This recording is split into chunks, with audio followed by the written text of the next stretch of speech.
What's up, everybody? Good morning, good morning, good morning to you, everybody. Listen, what an awesome morning, y'all. This is the day that the Lord has made. I will rejoice and be glad in it. Y'all, I'm getting ready to get my day started. I appreciate everybody for tuning in on today. I am on my way out the door, y'all. I am walking right now to my garage to get into my nurse mobile, and then I am out. I have patients to see today, and I also have IDG meeting today, which stands for interdisciplinary group, or IDT, interdisciplinary team meeting. So I'll let you guys know what that consists of. Y'all stay tuned. Let's go. Let's rock it. All right, y'all, I am rolling in the streets, y'all. So I have some patients to see today. However, again, like I stated earlier, I have IDG today, which that means, just to explain to you what IDG is, I'm getting ready to explain, but let me tell you this, y'all. I was trying to make it. Our IDG is at 10. It's like I'm leaving the house at about 8:45, and I'm like, I probably got about a 15 to 20 mile drive.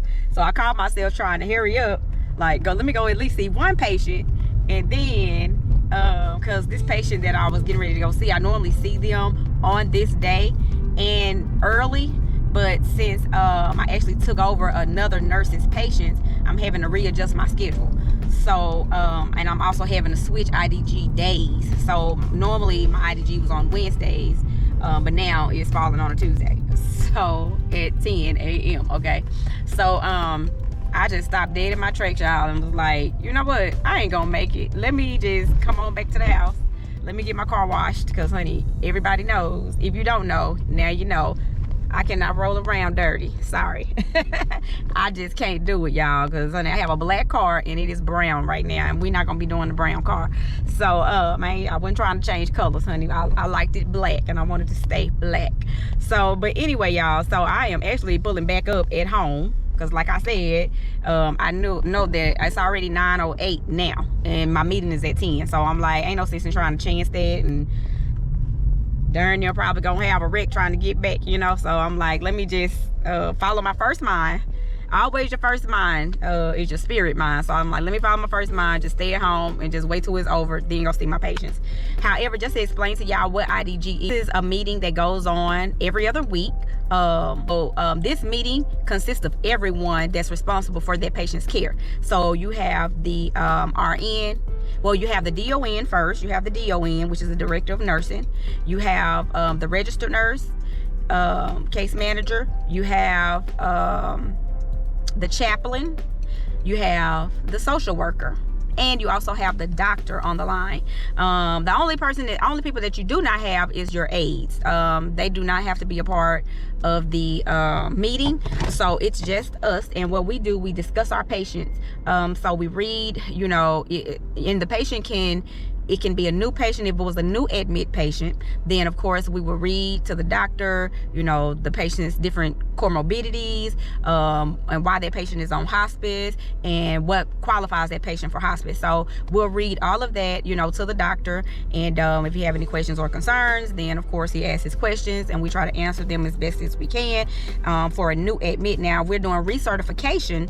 Then to recertify a patient, that means the patient was already on hospice, and after a certain amount of days, then they have to be recertified. So during the recertification process, we have to show decline. There has to be a decline. The patient has to have had some type of decline in order to stay on hospice, because you have to remember, hospice is this person has less than 6 months to live with the disease process that they have, okay? So you have to show decline when you're getting recertified. So, you know, we take all the measurements, we go back and we look from when they first started, and we calculate their weight, and, you know, we look at BMI, we look at their activities of daily living, how much help do they need? Do they need help with 6 out of 6? That means everything. That means like eating, ambulation, toileting, like all of that?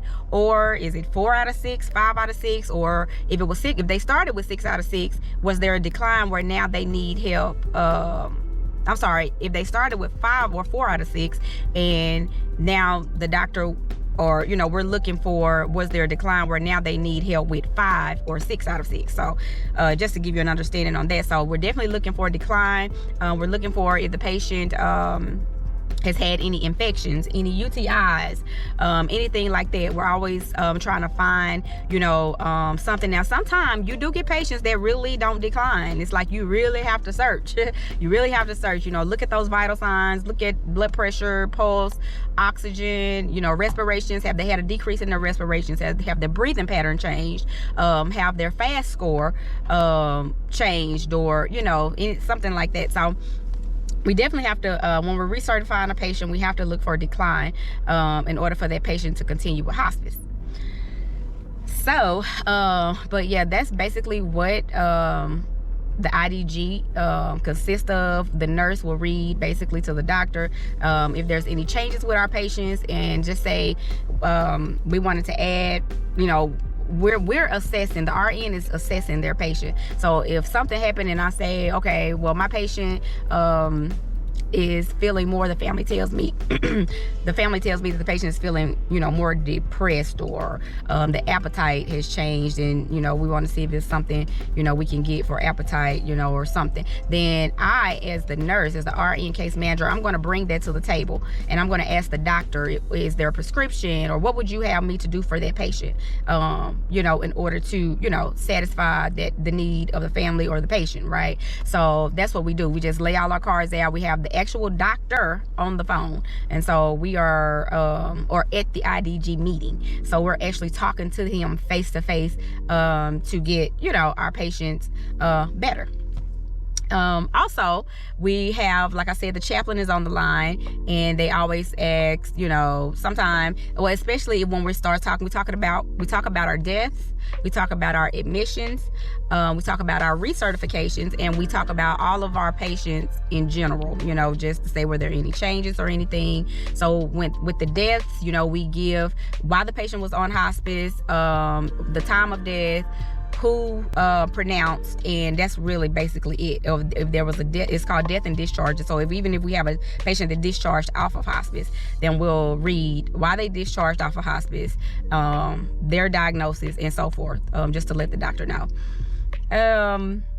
So the chaplain, of course, if we have a death, the chaplain, there are different types of bereavement levels, and so the chaplain will let the doctor know, or let the team know basically what the level of bereavement is for that patient. So we all come together, we do discuss our patients.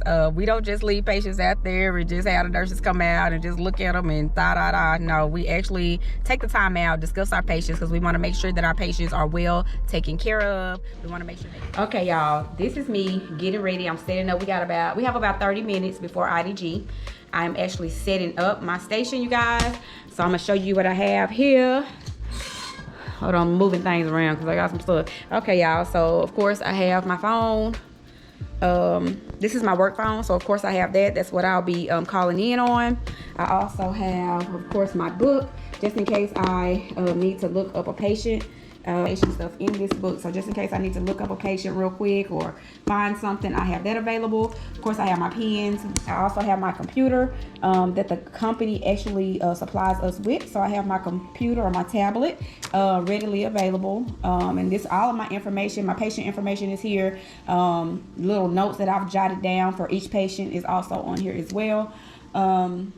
And that is really it, y'all. And of course I have my water because I get a little parched when I start talking a whole lot, y'all. So I got my water available. So right now, I actually do have one recertification that I need to complete. So I'm getting ready to do that. Again, we have 30 minutes. Y'all stay tuned and come back. All right, guys, we are getting ready for IDG. You can hear the doctor and everybody's on the line. We always start off with prayer. Yes, ma'am. So let us take a moment to pause, to calm ourselves down, to take that deep healing breath, and to focus on the Lord. Dear God, as we enter into your presence now, we thank you for each and every one of these patients in your precious name we pray. Amen. Okay, you guys. So we are in the meeting. We have started. Of course, you saw that we've prayed. And so now we are doing our deaths and discharges. So just listen in for a bit. I have the copy of the power of attorney paperwork, and there was a DNR in place before she had did it to hospice. They had already had that done. Okay, so I guess. Okay. Yeah, he was discussing the wound and everything when I called him on my initial visit with her. But so I think his bereavement is going to be moderate. Would you agree? I would. Okay. To the family prior to that, and he did speak with the son. And we tried to reach out after that, after the patient's death, but the family did not respond back to us. We will continue offering bereavement support, and hopefully they will respond and begin bereavement counseling. Okay. Thank you for that. The next patient on our list, so let me take a quick glance here. No, I don't see her as that. So Deb. Yeah, she was admitted on the 7th of this month, and she was pronounced on the 21st at 02:15 a.m. She was a 78-year-old with malignant neoplasm of the endometrium. I believe the bereavement will be low. The family, there was a bit of dysfunction with the family members. She didn't have a medical power of attorney, so there was a lot of disagreements with her care, but eventually they did get it together, and she was able to pass peacefully at home. Thank you. And I'll go ahead and discuss, Carol, if you would discuss the discharge, we back on service now. Okay, so he actually called 911 on the 13th for chest pains, in which she was admitted.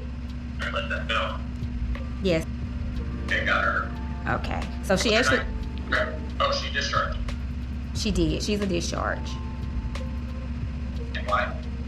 She was having chest pains. She called 911 on the 13th for chest pains. They admitted her, and they DC'd her the very next day. Would she have had something done if she was having a heart attack? She would have, yes. Okay. What's she on service for? And did she come back on the service? Mhm. I'm sorry? She did come back, yes. She did. What's she She's on service for combined systolic and diastolic congestive heart failure.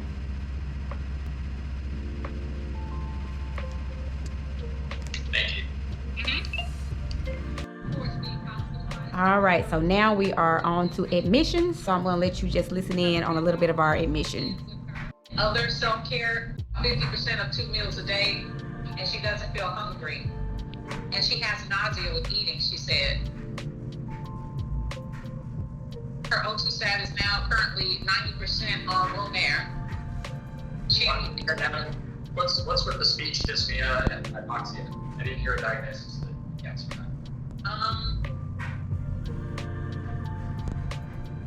I don't know. I don't see anything on here that would say that, and I don't see any history of heart disease or COPD.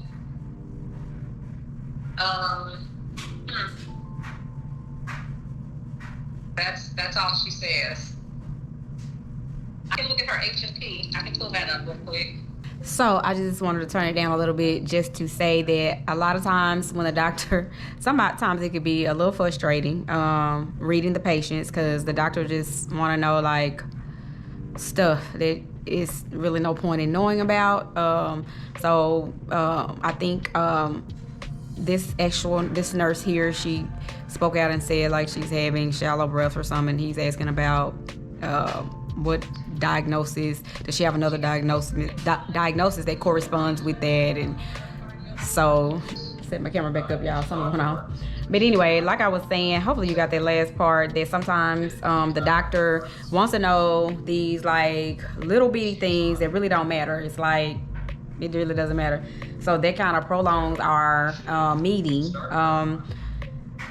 So anyway, it can be frustrating sometimes, but you just have to just go through it, try to find the information as best as you can, as fast as you can. Sometimes you may find it, sometimes you may not. But yeah, sometimes IDG can get frustrated when the doctor is wanting to know these very little ideas that really does not really matter. So anyway. Maybe if you could note, let's see if maybe the nurse could give me a call at some point. Actually got this received this patient. She was admitted. She's 96 year old, Caucasian female. Her diagnosis is senile degeneration of the brain. Her medical history includes hypertension, ADHD, adult failure to thrive, acute right distal radial and ulnar fractures, and hernia, acute L2 burst fracture, osteoarthritis, frequent falls, of course, which makes her a high fall risk. Her PPS is 40. Her MAC is 17. Her FAST is 7C. Sorry, that's super fast. So I'm just Sorry. Multiple falls and fractures, yes. Okay, I'm sorry. So tell me those. Can you give me those and pause for a moment and type it? Okay, so let's make sure her high fall risk. Her PPS is 40. Her MAC is 17, and her FAST is 7C. Okay. She actually was just hospitalized because she had a fall, which fractured her radial and ulnar. Let's see, she did not have surgery on it. Right now she's casted. She actually received that cast on yesterday. She is alert and oriented ×2. Well, I'm sorry, to self only. She requires assistance with 6 out of 6 ADLs. Currently she has to be fed. She can't answer simple questions at times. She is very fatigued, weak. She is incontinent both bowel and bladder. She was recently treated for a UTI, and I think I discussed some things with you with this patient on a Friday. We actually placed her on Seroquel 50 milligrams at night, and staff says she is doing much better since the Seroquel. They told me that on yesterday. Of course, she has some skin bruising, of course, from the fall. And again, I told you about the cast. Poor appetite. She consumes about 30 to 35% of 3 meals per day. And that is it for me with her.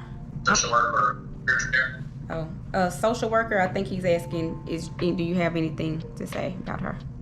That's actually, Okay. Yeah, she's my patient.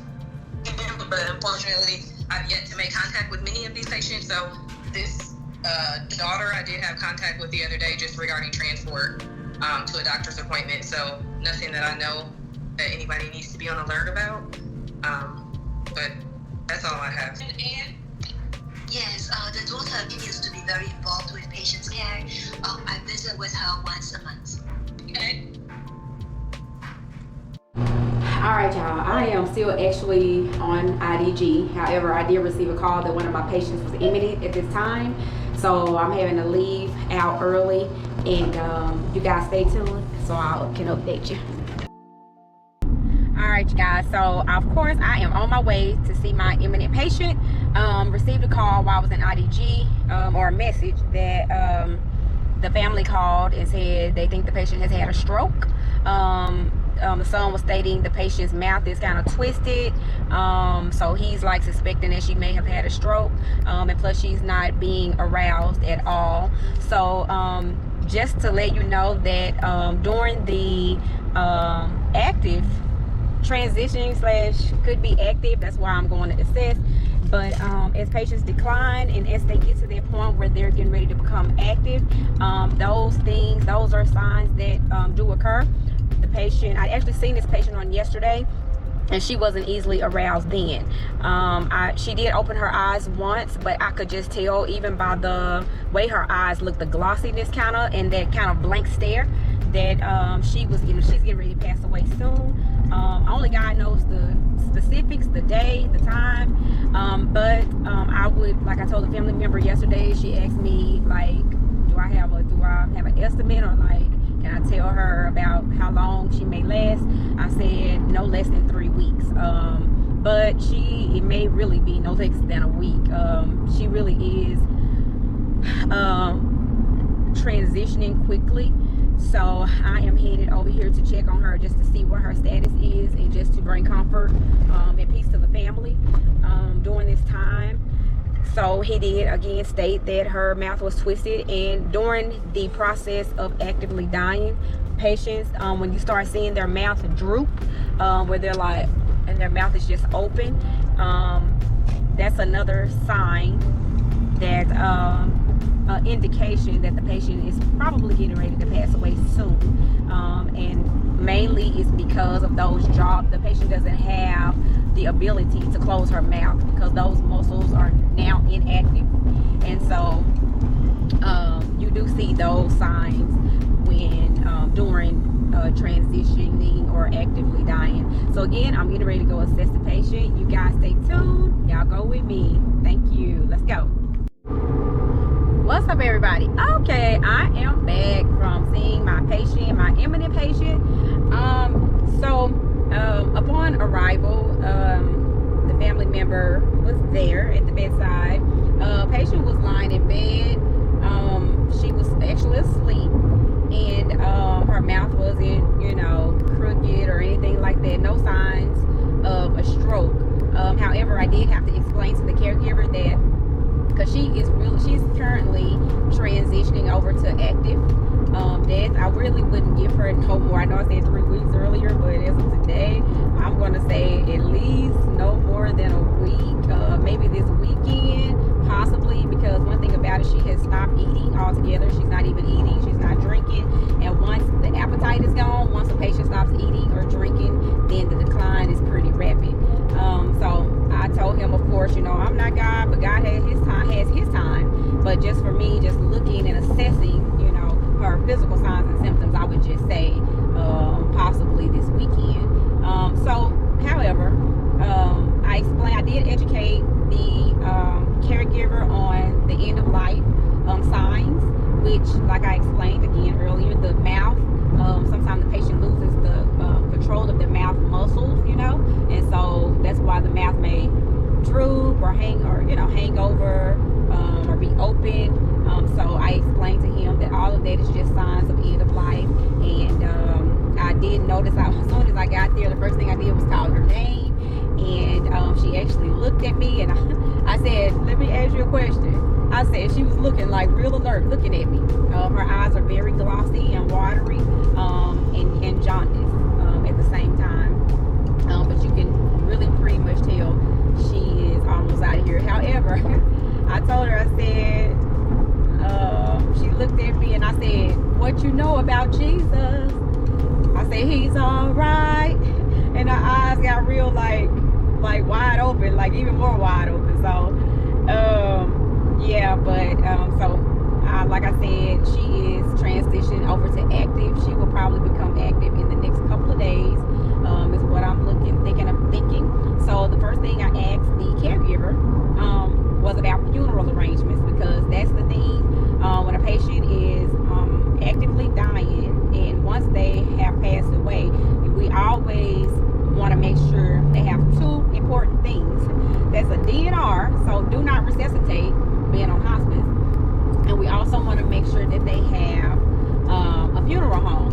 So if the patient passes away in the middle of the night, as I just explained to the caregiver, then we will have a funeral home to call to pick up the body. A lot of places are closed at night, and it could be hard for you to try to get someone, get a funeral home to take you on or whatever that may be. So I do advise the family, especially when I see that they're transitioning or they're active, to go ahead and get a funeral home together, get them ready, because it's going to be needed very, very soon. I also made sure I let him know, y'all, I need to drive.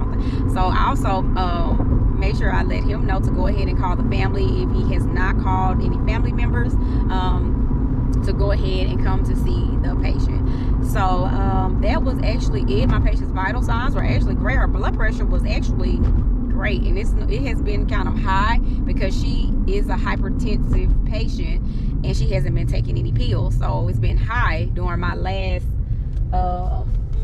visits to her, but today it was actually like normal. So, and a lot of times, and actually all her vital signs were normal. Her breathing, she's at 15 breaths per minute right now. Her oxygen is good. She's like at about 94-95% oxygen, and that is definitely on room air. So right now her vital signs are okay, and you do see that at the end of life as well. You would look like their vital signs are good. The only thing, when they're active, if you will have a high heart rate. Last week her heart rate was like 150, 159. So but you will have those fluctuations in vital signs. So her heart rate today was pretty good. It was actually normal. So she, like I said, she's doing good. She's at peace, and that's what I want as a nurse. And that's what hospice is about as well. It's about the comfort, care of the patient when they're dying. So we want them at peace. And I know, being in hospice myself, it makes me always think about my life and the way I want to leave Earth. Definitely in peace, definitely not shortness of breath and pain, and I just want to be peaceful, as I transition over into the next life. So anyway, you guys, y'all stay tuned. I'm headed to see another patient. IDG kind of got me running behind today, so I'm trying to play catch up, y'all. So stay tuned. Whew. What's up, y'all? Okay, so I'm actually done seeing my patients. Of course, again, I got out a little late today because, like I said, I had a long day, IDG meetings and all of that. So anyway, had a great day today, got a lot accomplished. I didn't get what I wanted to get accomplished, but however, I still have 3 more days in the week to accomplish that. So thank God for what I did today. So I'm actually getting ready to turn in and go home. Y'all had to stop and get me some Subway, baby. Yes, some Subway. So I am going to enjoy that. I'm gonna relax, because of course tonight it is time for church, honey. Yes, I am a church girl all the way. So I ain't gonna say a church girl, but I'm gonna say a God girl, honey. So yep, so I am getting ready to park and get my stuff out of the car. So we have our stand down meeting coming up at 4:30, and so that's when I would definitely tell my nighttime people, my nighttime staff, that I have a patient that's imminent right now. She's transitioned to active, so she may get a call, you may not get a call, but I just have to let them know just in case. So right now I am actually turning in and getting ready to head upstairs. Y'all, I'll see you later. Check me out on my next video. Thank you for everybody that's watching, that's subscribing. I appreciate you. God bless you. I'm out, and as I always say, peace.